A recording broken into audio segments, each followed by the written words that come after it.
یہ لکھا ہے کہ حضرت عمر فاروق رضی اللہ تعالیٰ عنہ کے دور میں بھی کس طرح کا واقعہ پیش آیا۔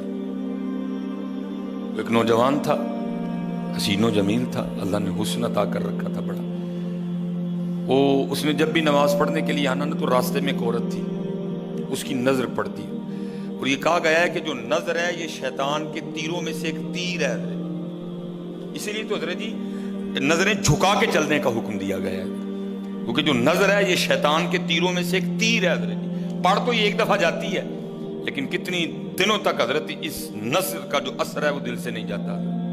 اپنی نظریں بڑی سنبھالو، اپنی نظریں بڑی سنبھالو۔ اس کی تو نظریں پاک تھیں لیکن راستے میں ایک عورت تھی، اس کی پاک نہیں تھی۔ اس نے آتے جاتے جاتے آتے آتے جاتے اس کو دیکھنا، شیطان نے اپنا کام کرنا شروع کر دیا۔ اس نے ایک دن کیا کیا، اس نے اپنی خادمہ سے نا اپنی خواہش کا اظہار کیا، میرا دل کرتا ہے کہ اس نوجوان سے نا تنہائی ملے، لیکن ملے تو ملے کس طرح؟ وہ جو خادمہ تھی ذرا پکی عمر کی تھی، اس نے کہا یہ تو کوئی مشکل کام نہیں ہے، آج ہی رات کو بات بنا دیتی۔ وہ جب عشاء پڑھ کے وہ نوجوان مسجد سے نکلا نا، وہ خادمہ راستے میں کھڑی ہو گئی، اس کو روک لیا، اس کو 2-3 احادیث سنائی، 2-3 آیات مبارکہ سنائی کسی کے کام آنے کے حوالے سے۔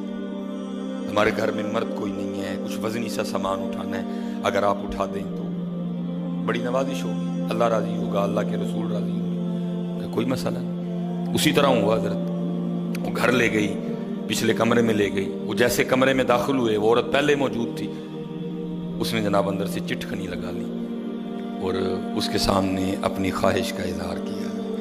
جیسے میں نے کہا نا بڑا مشکل موقع ہوتا ہے، لیکن وہ نوجوان ہماری طرح کا نوجوان نہیں تھا، وہ قرآن والا نوجوان تھا، اس کا تعلق قرآن سے مضبوط تھا۔ اس کو یہی آیت یاد آئی، وَلِمَنْ خَافَ مَقَامَ رَبِّهِ جَنَّتَانِ، جو اپنے رب کے حضور کھڑا ہونے سے ڈر گیا، موقع بھی تھا، طاقت بھی تھی، عمر بھی تھی، خواہش بھی تھی، پھر بھی ڈر گیا، نہیں نہیں نہیں میرا اللہ دیکھ رہا ہے، میں کل اپنے اللہ کے حضور کون سا منہ لے کے جاؤں گا، کس طرح اللہ اور اللہ کے رسول کی بارگاہ میں کل جاؤں گا۔ سارا کچھ کر سکتا تھا، کوئی تیسرا نہیں تھا، لیکن کیا نہیں، میرا اللہ دیکھ رہا ہے۔ وہ ایسا خوف طاری ہوا، ایسا خوف الہی طاری ہوا، گش کھا کے گر گئے نیچے۔ عورت ڈر گئی، آگے بڑھ کے کسی نے نبض نہیں دیکھی کہ زندہ ہے کہ شہید ہو گئے، انہوں نے سمجھا کہ شاید مر گئے۔ اس نے دروازہ کھٹکھٹایا، باہر سے اس نے خادمہ نے دروازہ کھولا، اس نے کہا یہ تو مر گیا۔ اس نے کہا یہ بھی کوئی مشکل بات نہیں، بھائی نام تو اس پہ لگے گا نا جس کے گھر سے لاش برآمد ہوگی، تم ٹانگیں پکڑو میں ہاتھ پکڑتی ہوں۔ انہوں نے تھوڑا سا محنت مشقت کر کے نا اٹھا کے جو باہر کوڑا پھینکنے کی جگہ تھی نا، اس نوجوان کو پھینک دیا۔ اب رات پڑ گئی، بیٹا گھر نہیں آ رہا، باپ پریشان تھا۔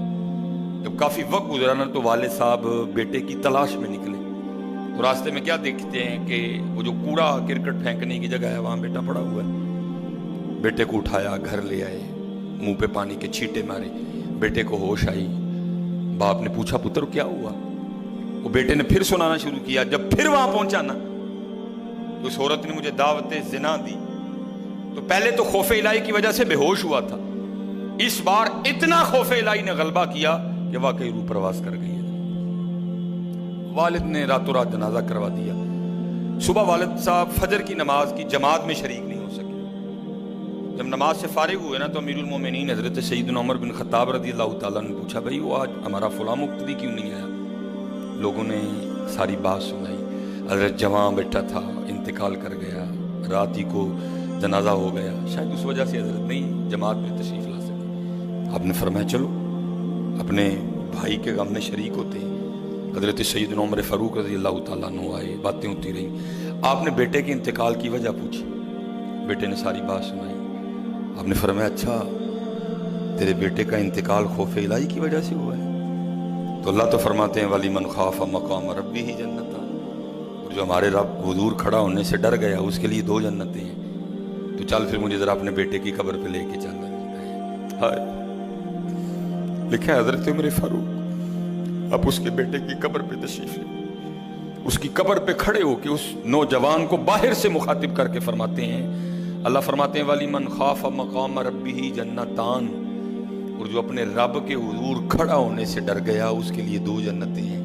اے نوجوان اب آگے تو بتا، اللہ نے تجھے 2 جنتیں دیں کہ نہیں دیں؟ تو لکھا ہے قبر سے جواب آتا ہے امیر المومنین، رب سچا، رب کا رسول سچا، رب کا قرآن سچا، میں جیسے ہی قبر میں آیا ہوں اللہ نے مجھے 2 جنتیں عطا کر دی ہیں۔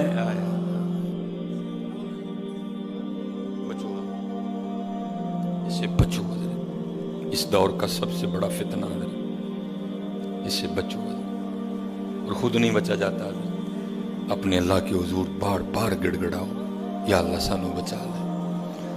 اور پھنسایا حضرت ہمیں انہوں نے اس طرح ہے، ہمارے معاشرے کو انہوں نے اس طرح کا بنا دیا ہے کہ یہاں زنا بالکل بری چیز نہیں سمجھی جا رہی، لوگ فخر سے بتاتے ہیں، اور یہ قرب قیامت کی نشانی ہے، لوگ گناہ کر کے فخریہ بتایا کریں۔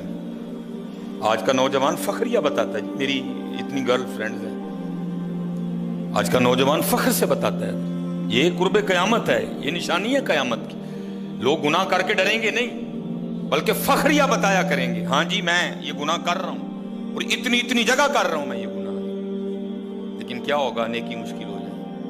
آج حضرت جی آپ دوسرا نکاح کر لیں، اللہ سنت ہے، قرآن میں اللہ خود کہہ رہے ہیں فَإِن تَابَ لَكُم مِّنَ النِّسَاءِ مَثْنَىٰ وَثُلَاثَ وَرُبَاعَ، پہلے کی تو اللہ نے بات ہی نہیں کی، بات ہی دوسرے سے شروع ہو رہی، مِّنَ النِّسَاءِ مَثْنَىٰ وَثُلَاثَ وَرُبَاعَ، پہلے کی بات ہی نہیں ہوئی، بات ہی دوسرے سے شروع ہو رہی ہے۔ جتنی مرضی گرل فرینڈ رکھ لیں آپ کو کوئی برا نہیں سمجھے گا، بلکہ لوگ آپ کے جانے کے بعد بڑا خوش ہو گئے کہ یار بڑا رنگین مزاج آدمی ہے، لیکن حضرت آپ دوسرا نکاح کر لیں اسی وقت آپ لوگوں کے کاغذوں میں 2 نمبر ہو جائیں گے، پیکے بھی ناراض، سونے بھی ناراض، پرا بھی ناراض، سالہ بھی ناراض، ہیں جی، چھوٹا بھی ناراض، بڑا بھی ناراض۔ یہ کیا ہے؟ یہ قرب قیامت ہے۔ گناہ اچھا ہو گیا، گناہ آسان ہو گیا، نیکی بری سمجھی جانے لگی، نیکی مشکل ہو گئی، اس لیے بچو دے۔